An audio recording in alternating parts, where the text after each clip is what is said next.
안녕하세요. 오병이어 성경 통독입니다. 성경은 여러분이 읽고 저는 여러분이 읽을 수 있도록 도와드리겠습니다. 우리 오병이어 성경 통독은 성경책으로 읽는 통독입니다. 여러분 평생토록 간직하고 읽을 수 있는 성경책 한 권 준비하시기 바랍니다. 글씨도 크고 읽기 편한 것이면 좋습니다. 그리고 기록을 할 수 있도록 샤프, 형광펜, 색볼펜 등이 있으면 되겠습니다. 오늘 우리가 함께 생각해 볼 말씀은요, 전도서와 아가서입니다. 먼저 전도서, 아가서 구조를 한번 살펴보도록 하겠습니다. 성경의 구조를 알고 있는 것하고 성경의 구조를 알지 못하고 읽는 것은 이해하는 데 있어서 많은 차이를 가지게 됩니다. 그러면 전도서를 펴시고요. 전도서는 12장으로 되어 있고 모든 것이 헛되고 헛되다라는 명제를 놓고 예증하고 조언하는 내용으로 되어 있습니다. 그래서 여러분 1장 위에다가 명제라고 쓰고 동그라미 놓고 형광펜으로 색칠하시기 바랍니다. 그것이 11절까지 기록이 되어 있고 12절부터는 예증하는 내용으로 되어 있습니다. 12절 위에다가 예증이라고 쓰시고 동그라미로 놓고 형광펜으로 색칠하시면 되겠습니다. 1장 1절에 보면요, 이렇게 말하고 있죠. 다윗의 아들 예루살렘의 왕 전도자의 말씀이니라. 전도자가 이르되 헛되고 헛되며 헛되고 헛되니 모든 것이 헛되도다. 3절에 보면 해 아래서 수고하는 모든 수고가 사람에게 무엇이 유익한가. 4절에는 한 세대는 가고 한 세대는 오되 땅은 영원히 있도다. 5절에 보면 해는 뜨고 해는 지되 그 떴던 곳으로 빨리 돌아가고 바람은 남으로 불다가 북으로 돌아가며 이리 돌며 저리 돌아 바람은 그 불던 곳으로 돌아가고 8절에 보면 모든 만물이 피곤하다는 것을 사람이 말로 다 말할 수는 없나니 눈은 보아도 족함이 없고 귀는 들어도 가득 차지 아니하도다 라고 말하면서 모든 것이 헛되고 헛되다라고 말씀하고 있습니다. 그리고 이제 12절에 들어오면은 이 헛됨에 대해서 예증하고 있는 내용입니다. 첫 번째로 12절부터는요, 세상 지혜도 헛되다라고 말씀하고 있습니다. 그것이 12절부터 18절까지입니다. 12절에 보니까 나 전도자는 예루살렘에서 이스라엘 왕이 되어 13절 마음을 다하며 지혜를 써서 하늘 아래에서 행한 모든 일을 연구하며 살핀즉 이는 괴로운 것이니 하나님이 인생들에게 주사 수고하게 하신 것이라. 17절에 내가 다시 지혜를 알고자 하며 미친 것들과 미련한 것들을 알고자 하여 마음을 썼으나 이것도 바람을 잡으려는 것인 줄을 깨달았도다 라고 말하면서 세상 지혜도 헛되다. 그리고 2장 1절부터는 두 번째로 세상의 쾌락도 헛되다 라고 말씀하는 것이 1절부터 11절까지 말씀입니다. 1절에 보니까 너는 내 마음에 이르기를 자 내가 시험 삼아 너를 즐겁게 하리니 너는 낙을 누리라 하였으나 보라 이것도 어떠하다 헛되도다 라고 말씀하면서 11절에 보면 그 후에 내가 생각해 본즉 내 손으로 한 모든 일과 내가 수고한 모든 것이 다 헛되어 바람을 잡는 것이며 해 아래에서 무익한 것이로다 라고 말씀하고 있습니다. 그리고 12절부터는 죽음 앞에 지혜자의 허무에 대해서 17절까지 말씀하고 있습니다. 16절에 보니까 지혜자 우매자와 함께 영원하도록 기억함을 얻지 못하나니 그 일에는 모두 다 잊어버린 지 오래일 것이라. 오라 지혜자의 죽음이 우매자의 죽음과 일반이로다 라고 말씀하고 있습니다. 그리고 18절부터는 인생의 수고도 헛되다 라고 23절까지 말씀하고 있습니다. 18절에 내가 해 아래에서 내가 한 모든 수고를 미워하였노니 이는 내 뒤를 이을 이에게 남겨주게 됨이라 라고 말하면서 20절에 그러므로 내가 해 아래에서 한 모든 수고에 대하여 내가 내 마음에 실망하였도다. 인생의 모든 수고도 헛되다 라고 말씀하고 있고, 그리고 이제 24절부터는 인생의 보람과 기쁨을 누리라 라고 조언하는 내용으로 되어 있습니다. 그것이 24절부터 3장 17절까지입니다. 3장 17절까지 24절에 보니까 사람이 먹고 마시며 수고하는 것보다 그의 마음을 더 기쁘게 하는 것은 없나니 내가 이것도 본즉 하나님의 손에서 나오는 것이로다 라고 말하면서 조언하고 있는 내용으로 되어 있습니다. 12절에 사람들이 사는 동안에 기뻐하며 선을 행하는 것보다 더 나은 것이 없는 줄을 내가 알았고 라고 말씀하고 있습니다. 그리고 3장 18절부터는 다시 죽음 앞에 인생의 허무에 대해서 22절까지 말씀하고 있습니다. 18절에 내가 내 마음속으로 이르기를 인생들의 일에 대하여 하나님이 그들을 시험하시리니 그들이 자기가 짐승과 다름없는 줄을 깨닫게 하려 하심이라 하였노라 라고 하면서 죽음 앞에서 인생의 허무하다. 22절 그러므로 나는 사람이 자기 일에 즐거워하는 것보다 더 나은 것이 없음을 보았나니 이는 그것이 그의 몫이기 때문이라. 그의 뒤에 일어날 일이 무엇인지를 보게 하려고 그를 도로 데려올 자가 누구이랴 라고 말씀하고 있고, 그 다음에 4장 1절부터 3절에는 학대받는 인생의 허무에 대해서 말씀합니다. 4장 1절에 보니까 내가 다시 해 아래에서 행하는 모든 학대를 살펴보았도다. 보라 학대받는 자들의 눈물이로다. 그들에게 위로자가 없도다. 그들을 학대하는 자들의 손에는 권세가 있으나 그들에게는 위로자가 없도다 라고 말하면서 학대받는 인생의 허무에 대해서, 그 다음에 4절부터 5절 6절은요 시기받는 인생 수고의 헛됨에 대해서 4절에 내가 또 본즉 사람이 모든 수고와 모든 재주로 말미암아 이웃의 시기를 받으니 이것도 헛되어 바람을 잡는 것이로다 라고 말씀하고 있고, 그리고 7절부터 홀로 사는 자의 허무에 대해서 12절까지 말씀하고 있습니다. 8절에 보니까 어떤 사람은 아들도 없고 형제도 없이 홀로 있으나 그의 모든 수고에는 끝이 없도다. 또 비록 그의 눈은 부요를 족하게 여기지 아니하면서 이르기를 내가 누구를 위하여는 이같이 수고하고 나를 위하여는 행복을 누리지 못하게 하는가 하여도 이것도 헛되어 불행한 노고로다 라고 말씀하고 있습니다. 13절부터 16절은 세상 권세의 헛됨에 대해서 말씀하고 있습니다. 13절에 가난하여도 지혜로운 젊은이가 늙고 둔하여 경고를 더 받을 줄 모르는 왕보다 낫다라고 말하고 있습니다. 세상 권세, 왕의 권세보다 낫다라고 말씀하고 있습니다.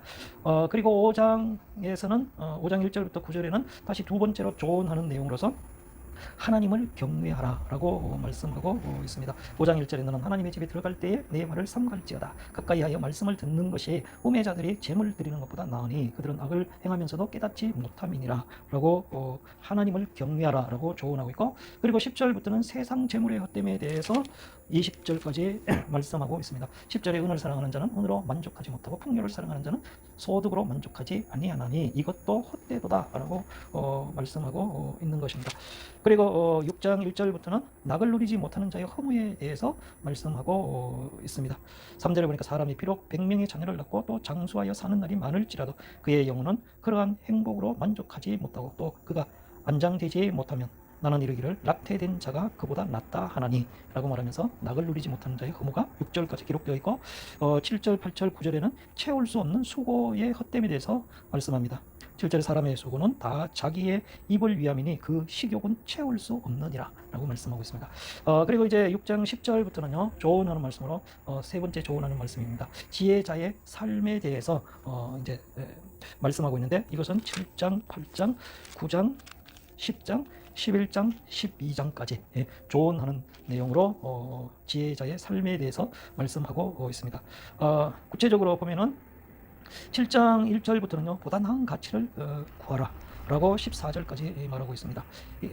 1절에 보니까 좋은 이름이 좋은 기름보다 낫고 죽는 날이 출생하는 날보다 나으며 초상집에 가는 것이 잔치집에 가는 것보다 나으니 모든 사람의 끝이 이와 같이 됨이라. 산 자는 이것을 그의 마음에 둘지어다 라고 하면서 보다 나은 가치를 추구하라.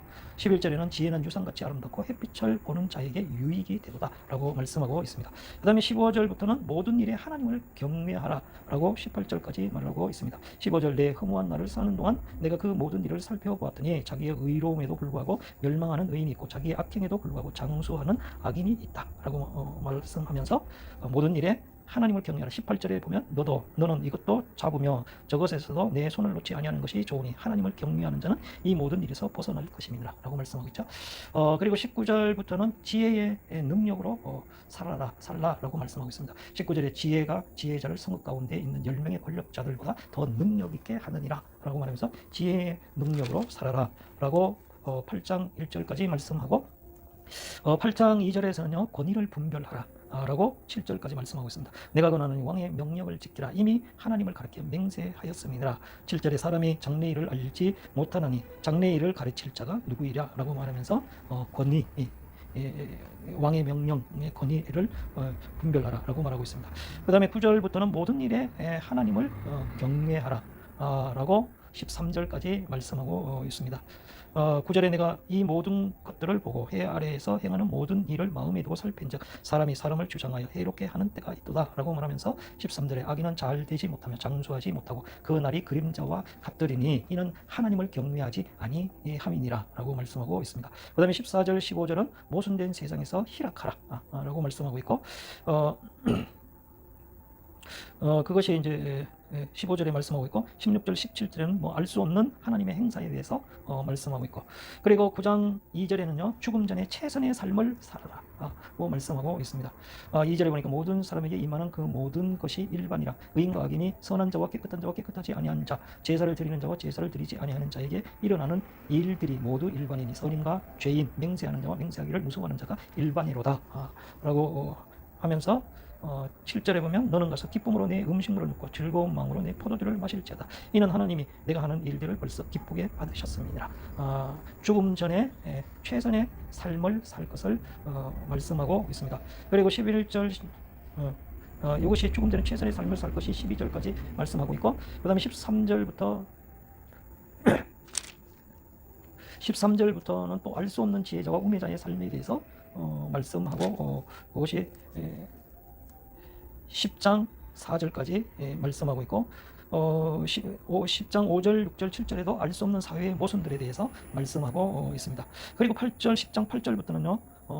전도서의 잠언이라고 할 수 있는 잠언들을 8절부터 11장 8절까지 말씀하고 있습니다. 그리고 9절부터는 청년이여 기억하라 라고 하는 말씀이 12장 8절까지입니다.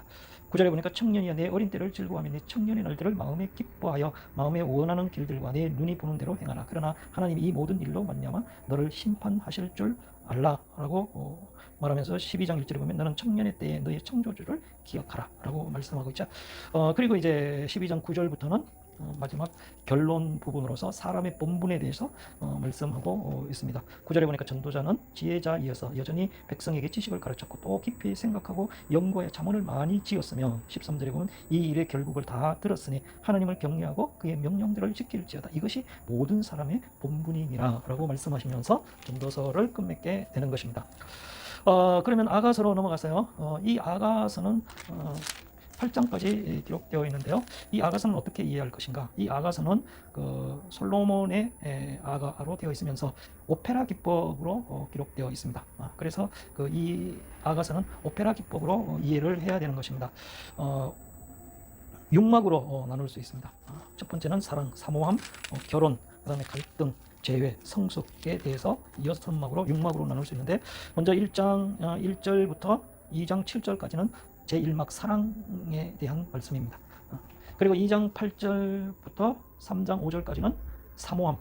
여러분 기록을 하시기 바랍니다. 1장 위에다가 사랑 해놓으시고 그것이 2장 7절까지, 그 다음에 2장 8절 위에다가 사모함 해놓으시고 그것이 3장 5절까지, 그 다음에 6절부터는 결혼 제3막 결혼으로서 그것이 4장 5장 1절까지, 그리고 5장 2절부터는 사막 갈등이 5장 6장 10절까지입니다. 6장 10절까지. 그리고 11절은요 제5막 재회가 7장 10절까지. 그리고 11절부터는 제6막 성숙이 이제 마지막 8장 14절까지 기록되어 있습니다. 그러면 1장 1절로 돌아오셔서요. 이 아가서를 그냥 읽으면 누가 지금 이 말을 하고 있는지 이해가 잘 안 되는 부분들이 있습니다. 그래서 요것들을 표시를 좀 하면 좋겠습니다. 그러니까 여기 등장인물은 주 인물이 솔로몬, 그 다음에 술라미 여인이죠. 술라미 여인. 그리고 여인들은 이제 오페라 할 때 보면 합창으로 나오는 그런 내용들입니다. 그래서 그 부분을요 우리가 좀 분류를 해보도록 하겠습니다. 첫 번째로 1장 1절에 보면 솔로몬의 아가라라고 하면서 2절에 나오는 게 내게 입맞추기를 원하는 내 사랑이 포도주보다 나음이로구나 라고 말하는 것은 지금 누가 말하고 있냐면요, 술라미 여인이 말하고 있죠. 그래서 여기에서 어떻게 표시를 할까요? 여라고 쓰세요. 여인. 솔로몬은 남이라고 쓰고, 그 다음에 예루살렘 여인들은 예루살렘 여인들이나 여인들은 합창이죠. 합창. 합이라고 표시를 하시기 바랍니다. 그래서 2절 앞에는 여라고 쓰세요. 솔로몬 여인이 지금 말하는 것입니다. 술라미 여인이 말하고 있는 것입니다. 내게 입맞추기를 원하노니 내 사랑이 포도주보다 나음이로구나 라고 말하면서 어디까지냐면 4절 왕이 나를 그의 방으로 이끌어 들이시니 너는 나를 인도하라 까지입니다. 그 다음에 나오는 우리가 너를 따라 달려가리라 라는 것은요, 예루살렘 여인들이 합창하는 데다 앞에 합이라고 이렇게 표시를 하시기 바랍니다. 그것이 합창하는 내용이 이제 너를 사랑함이 마땅하니라. 4절 끝까지 이것은 합창하는 내용입니다. 그리고 5절 다시 이제 술라미 여인 여라고 표시를 하시고 예루살렘의 딸들아 내가 비록 거무나라고 말하면서 어디까지 가냐면 7절까지입니다. 7절까지 가고 그 다음에 8절은 다시 합창. 여인 중에 어여쁜 자여 내가 알지 못하거든 양떼의 벌처치더라 목자들의 장막 곁에서 너의 염소 새끼를 먹일지라. 합이라고 쓰시고 그 다음에 9절이 이제 누구냐면 솔로몬이죠. 남이라고 쓰세요. 솔로몬은 남으로 표시하시기 바랍니다. 남이라고 쓰시고 솔로몬이 내 사랑아 내가 너를 바로의 병거의 준마에 비하였구나 라고 11절까지 말하고 그 다음에 12절에 다시 술라미 여인 왕이 침상에 앉았을 때에 라고 하면서 14절까지 말하고 그 다음에 15절부터는 다시 솔로몬이죠. 내 사랑아 너는 어여쁘고 어여쁘다 내 눈이 비둘기 같구나 라고 말하고 있고 16절은 다시 술라미 여인 그것이 2장 1절까지. 그 다음에 2장 2절에는요 솔로몬 여자들 중에 내 사랑하는 가시나무 같은데 백합화 같도다 라고 말하고 있고 3절은 다시 술라미 여인 술람 여인의 고백이 어디까지요? 7절까지 이제 고백되어지게 됩니다. 그리고 이제 제2막 사모함이죠. 18절 시작이 술람이 여인입니다. 내 사랑하는 자의 목소리로구나 라고 시작하고 있고, 그 다음에 10절에 가면 나의 사랑하는 자가 내게 말하여 이르기를 나의 사랑 내 어여쁜 자야 일어나 함께 가자. 근데 여기서 나의 사랑 내 어여쁜 자야 일어나서 함께 가자라고 말하는 것은 이제 그 솔로몬이 말하는 거죠. 근데 술람이 여인이 지금 생각하는 것이죠. 솔로몬이 말하는 것이 그 이제 생각으로 하는 그 내용인데, 나의 사랑부터 14절까지는 솔로몬이죠. 그 남이라고 표시를 해 놓으시기 바랍니다. 그 다음에 15절에 다시 술람이 여인 우리를 위하여 여우고 포도원을 거는 작은 여우를 잡으라 라고 말하고 있습니다. 3장 1절에도 술람이 여인 여라고 표시하시고, 그것이 2절, 3절, 4절까지 5절도 역시 술람 여인 여 예루살렘의 딸들아 내가 너와 들 사슴을 두고 너에게 부탁한다. 술람 여인입니다. 여라고 표시를 하시기 바랍니다. 그리고 이제 제2막 끝나고 제3막 결혼 6절부터 시작인데요. 6절에서는 합창입니다. 합창. 합이라고 쓰시고, 그 합창이 어디까지냐면 11절까지.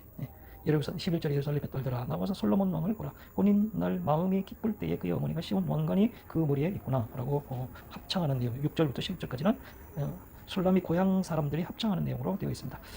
그리고 4장 1절에는요 이제 솔로몬이죠. 내 사랑 나는 어여쁘고 어여쁘다. 너울 속에 있는 내 눈이 비둘기 같고 내 머리 털은 길라산 기슭에 놓은 염소떼 같구나 라고 하면서 5절까지 이어집니다. 그리고 6절도 역시 솔로몬, 7절도 솔로몬, 그 다음에 9절도 솔로몬 남이라고 표시를 하시기 바랍니다. 그것이 이제 15절까지고, 16절에 가면 이제 술람 여인이 나오죠. 16절은 북풍아 일어나라 남풍아 오라 나의 동산에 불어서 향기를 흘리라 나의 사랑하는 자가 그의 동산에 들어가서 그 아름다운 열매 먹기를 원하노라. 이건 술람 여인이 지금 말하고 있는 것입니다. 그 다음에 5장 1절은 다시 남 솔로몬 내 누이 내 신부야 라고 말하고 5장 1절까지 말하고 제3막 끝나고, 그 다음에 2절부터 제4막 갈등입니다. 갈등. 여기는 2절부터 술람 여인이 말을 하고 있습니다. 그래서 2절 앞에 여라고 쓰고 내가 잘지라도 마음은 깨었는데 라고 말하면서 이것이 어디까지냐 8절까지 8절까지입니다. 8절까지. 그리고 이제 9절이 이제 합창으로 되어 있죠. 예루살렘 여인들이 합창하는 으로 되어 있는 여자들 가운데 어여쁜 자야 너희 사랑하는 자가 남의 사랑하는 자보다 나은 것이 무엇인가 라고 말하는 것이 합창으로 되어 있습니다. 그리고 다시 10절에 술람이 여인이죠. 내 사랑하는 자는 희고도 불고 많은 사랑 가운데 뛰어나구나 라고 말하면서 머리는 숭긋 감고 머리털은 꼬불꼬불하고 까마귀같이 검고 뺨은 손은 다리는 입은 라고 말하는 것이 16절까지 기록이 되어 있고, 그 다음에 이제 6장 1절은 합창입니다. 예루살렘 여인들의 합창. 여자들 가운데서 어여쁜 자여 내 사랑하는 자가 어디로 갔는가 라고 합창하는 내용이고요. 그 다음에 2절 다시 술람이 여인 신랑을 사모하는 그 신부의 모습이죠. 그것이 2절 3절이고, 그 다음에 4절에는 솔로몬 신랑의 어떤 변함없는 사랑 고백입니다. 내 사랑한 나는 디르사같이 어여쁘고 예루살렘같이 곱고 깃발을 세운 군대같이 당당하구나 라고 9절까지 그 신랑의 변함없는 사랑의 어떤 고백이죠. 그리고 10절엔 이제 궁중에 여인들 합창입니다. 합창. 아침빛같이 뚜렷하고 달같이 아름답고 해같이 맑고 깃발을 세운 군대같이 당당한 여자가 누구인가 라고 말하고 있습니다. 이제 제3막 끝나고 11절부터는 제5막 제해. 여기 시작은 이제 신부로 예루살렘 그 후원인 것 같습니다. 신부가 뭐라고 말해요? 11절에 골짜기에 푸른 초목을 보려고 포도나무가 순이 났는가 성녀나무가 꽃이 피었는가 알려고 내가 고도 동산으로 내려갔을 때에 라고 말하면서 11절 12절 말하고, 13절은 예루살렘 여인들 합창으로 되어 있습니다. 합창으로 되어 있고, 그것이 이제 합창이 돌아오고 돌아오라 술람이 여자야 돌아오고 돌아오라 우리 간들을 보게 하라. 그리고 그 다음에 너희가 어찌하여 마하나임에서 춤추는 것을 보는 것처럼 술람이 여자를 보려느냐 하는 것은 술람이 여인인 듯도 하고 합창인 듯도 합니다. 구분이 조금 애매한데요. 합창이라고 해놓으셔도 되고, 아니면 너희가부터는 술람이 여인이라고 여라고 표시를 해도 되고, 여러분이 잘 말씀을 나중에 연구해서 한번 살펴보시기 바랍니다. 그 다음에 7장 1절부터는 합창이 5절까지 이어집니다. 예루살렘 여인들이 이제 합창하는 내용이죠. 귀한 자에 따라 신을 신은 내 발이 어찌 그리 아름다운가 내 넓적다리는 배꼽은 두 유곽은 목은 그다음에 코는 머리는 라고 하면서 5절까지 이제 합창하는 내용으로 되어 있고, 6절에는 이제 솔로몬이 고백이죠. 사랑아 내가 어찌 그리 아름다운지 어찌 그리 화창한지 즐겁게 하는구나 라고 하는 것이 6절, 7절, 8절 9절 첫 번째 줄 9절 내 입은 좋은 포도주 같을 것이니라. 거기까지가 솔로몬입니다. 그리고 이 포도주는 내 사람들을 위하여 미끄럽게 흘러내려서 자는 자의 입을 움직이게 하느니라 라는 것은 신부가 받아서 하는 말이죠. 그래서 이 포도주 앞에다가 여라고 표시를 하시기 바랍니다. 신부가 받아서 하는 말이 이제 10절까지 말씀하고 있고 제5막이 끝나게 되고 이제 마지막 6막 11절에 술람이 여인의 고백으로 시작됩니다. 11절에 내 사랑하는 자야 우리가 함께 들러가서 동네에서 유숙하자. 술람이 여인의 고백이 13절까지 이어지고 그 다음에 8장 1절에도 역시 술람이 여인 여라고 쓰시고 4절까지 이어지고 그 다음에 5절에 가면 합창입니다. 신부의 고향 사람들 그 사랑하는 자를 의지하고 끝인 들에서 올라온 여자가 누구인가. 신부의 고향 사람들 합창으로 되어 있고 그 다음에 여자가 누구인가까지가 고향 사람들의 합창으로 되어 있고 그 다음에 너로 말미암아 내 어머니가 고생한 것 너를 낳은 자가 애쓴 그곳 사과나무 아래에서 내가 너를 깨웠노라 라는 것은 솔로몬의 고백입니다. 솔로몬의 고백. 너로 앞에다가 남이라고 쓰시기를 바랍니다. 그래서 솔로몬의 고백으로 되어 있고 그 다음에 이제 6절 7절은요 솔로몬과 술람의 여인이 함께 고백하는 내용이죠. 그러니까 이중창이죠. 이중창. 6절 7절은 너는 나를 도장같이 마음에 품고 도장같이 팔에 두라. 사랑은 죽음같이 강하고 질투는 소울같이 잔인하며 불길같이 일어나니 그 기세가 여호와의 불과 같으니라. 많은 물도 이 사랑을 끄지 못하겠고 홍수라도 삼키지 못하나니 사람이 그의 온 가산을 다 주고 사랑과 바꾸려 할지라도 오히려 멸시를 받으리라 라고 솔로몬 여인, 그러니까 술람 여인과 솔로몬이 같이 이중창으로 하는 그런 고백으로 되어 있습니다. 그리고 8절에는요 합창인데 여기는 신부의 오빠들입니다. 신부의 오빠들. 8절 합창. 우리에게 작은 누이는 아직도 유방이었구나. 그가 청혼을 받는 날에 우리가 그를 위하여 무엇을 할까? 그가 성벽이라면 우리는 음망대를 그 위에 세울 것이야. 그가 문이라면 우리는 백향목 판자로 두르리라 라고 말하고 있고 그 다음에 10절에는 술람이 여인 여 10절 11절 12절 술람이 여인의 고백이 있고 13절은 솔로몬 남 너 동산에 거주하는 자야 친구들이 내 소리에 귀를 기울이니 내가 듣게 하려구나. 그 다음에 14절은 술람의 여인 여 내 사랑하는 자야 너는 빨리 달리라. 향기로운 산 위에 있는 노루와도 같고 어린 사슴과도 같아라 라고 하면서 이제 6막이 끝나고 아가서가 끝나게 됩니다. 먼저 이 아가서를 이해를 하면서 많이 읽고 그리고 이 속에 이제 들어있는 그 사랑 그것을 우리가 이해했으면 좋겠습니다.